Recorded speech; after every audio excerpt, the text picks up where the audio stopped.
আসসালামু আলাইকুম viewers, welcome back to my channel. চলে এসেছি আপনাদের মাঝে নতুন একটি মজার রেসিপি নিয়ে। আজকে আমি আপনাদের সাথে শেয়ার করব ঢেঁড়স ভাজি বা ভিন্ডি ভাজির রেসিপি। এটি কিন্তু খেতে খুবই মজার। গরম গরম এক প্লেট সাদা ভাত দিয়ে এই ভিন্ডি ভাজিটি খেতে কিন্তু অমৃত লাগে। অনেকেরই পছন্দের তালিকায় সেরা সবজি হিসেবে থাকে এই ভিন্ডি বা ঢেঁড়স। এখানে আমি হাফ কেজি পরিমাণ ঢেঁড়স বা ভেন্ডিকে খুব ভালোভাবে ধুয়ে পরিষ্কার করে কেটে নিয়েছি। অবশ্যই আপনারা এই ঢেঁড়স ভাজি করবার আগে যখন কাটবেন কাটার আগেই ঢেঁড়সগুলোকে ধুয়ে কাটবেন। এবার আমি চুলায় একটি পাত্র বসিয়ে তাতে সয়াবিন তেল দিয়ে দিয়েছি হাফ কাপ এবং 1.5টি পেঁয়াজ এবং কিছু কাঁচামরিচকে দিয়ে দিয়েছি। পেঁয়াজ এবং কাঁচামরিচগুলোকে খুব ভালোভাবে আমি ভেজে নেব।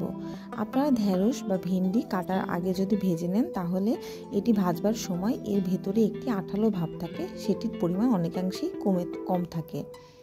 পেঁয়াজ এবং কাঁচামরিচগুলো খুব ভালোভাবে ভেজে নিচ্ছি। এদিকে ভেন্ডি বা ঢেঁড়সও কিন্তু আমার কাটা শেষ। পেঁয়াজ এবং কাঁচামরিচগুলোকে আমি লালচে বাদামি করে ভেজে নেব।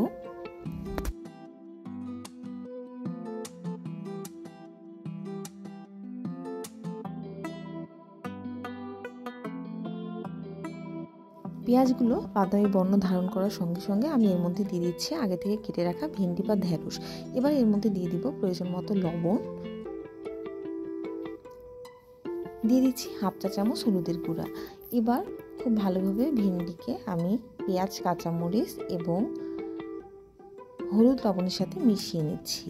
এই সময় চুলার জাল কিন্তু আমি হাইতে রেখেছিলাম। ঢাকনা দেওয়ার কোনো প্রয়োজন নেই, অনবরত নেড়ে ঢেঁড়সগুলোকে আমি ভেজে নিচ্ছি।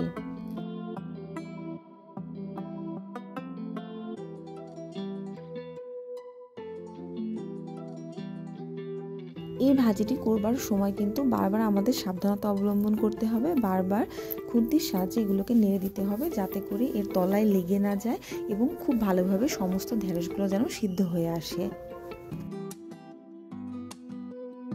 অনবরত এভাবে নাড়তে থাকতে হবে। নাড়তে নাড়তেই কিন্তু ঢেঁড়সগুলো সিদ্ধ হয়ে এগুলো ভাজি হয়ে যাবে এবং আয়তনে অনেকটাই কমে আসবে।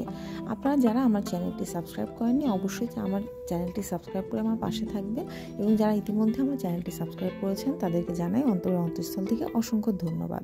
আমার রেসিপিগুলো ফলো করে আপনারা অবশ্যই বাসায় ট্রাই করবেন এবং আমাকে জানাতে ভুলবেন না আপনাদের কেমন লাগলো। Thanks for watching my video.